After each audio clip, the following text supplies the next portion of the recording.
కడప జిల్లాలో ఖాళీగా ఉన్నటువంటి 2 జడ్పీ స్థానాలకు కూడా ఇప్పటికే ఎన్నికల సంఘం నోటిఫికేషన్ జారీ చేసింది. అయితే వీటికి సంబంధించి కూడా పులివెందుల ఎన్నిక మాత్రం పులివెందుల హాట్ టాపిక్గా మారింది. పులివెందులకు సంబంధించి జడ్పీటీసీ స్థానానికి కూడా పులివెందుల ఇన్ఛార్జ్ బీటెక్ రవి ఎవరైతే ఉన్నారో ఆయన సత్యమణి లతారెడ్డి కూడా నామినేషన్ ఇప్పటికీ దాఖలు చేశారు. వాటికి సంబంధించి కూడా ఈరోజు స్క్రూటినీ కూడా జరిగింది. అయితే మనతో మాట్లాడడానికి పులివెందుల ఎన్నికపై లతారెడ్డి గారు అడిగే ప్రయత్నం చేద్దాం. మేడం చెప్పండి, మీరు మొదటిసారి ఇక్కడ మీరు పోటీ చేస్తున్నారు పులివెందుల నుంచి కూడా. అంటే పులివెందుల అంటే ఒక ప్రత్యేకం. సో మీరు తెలుగుదేశం పార్టీ తరపున ఎలాంటి వ్యూహం చేస్తారు?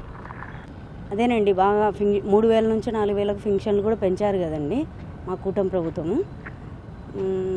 ఇప్పుడు దీపం పథకాలు అవి అమలు చేశారు. ప్లస్ ఉచిత బస్సు వస్తుంది. ఇంక ఇప్పుడు రైతు భరోసా వచ్చేసి టుడే అకౌంట్లోకి పడతాయి. ఈ తల్లికి వందనము ఆల్రెడీ చేసేసాము. ఇంకా వచ్చేసి ఈ అభివృద్ధి కార్యక్రమాలన్నీ అభివృద్ధులన్నీ బాగా చేశారు కదండి.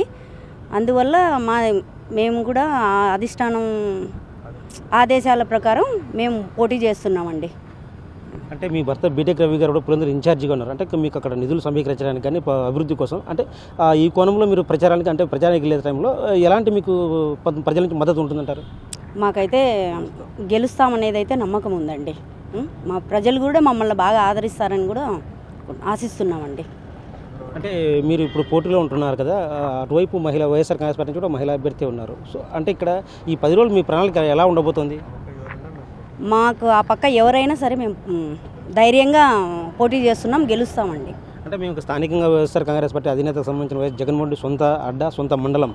అంటే మీరు తెలుగుదేశం పార్టీ తరఫున గతంలో కూడా గత ఎన్నికల్లో బీటెక్ రవి కూడా పోటీ చేసి గతంలో కంటే ఓట్లు కొంచెం ఎక్కువగా సాధించారు. అంటే ఈ పులివెందుల జడ్పీ స్థానం ఖచ్చితంగా కైవసం చేసుకుంటారంటారా? అవునండి, ఇప్పుడు ఈయన ఇన్ఛార్జ్ గారు ఆదేశాల ప్రకారం మేము నడుచుకుంటాము. ప్లస్ మేము గెలుస్తామని కూడా మాకు నమ్మకం ఉందండి.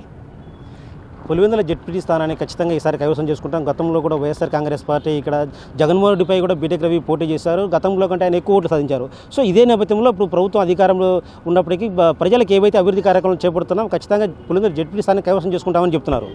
కెమెరా పర్సన్ సుదర్శన్తో శివ, బిగ్ టీవీ.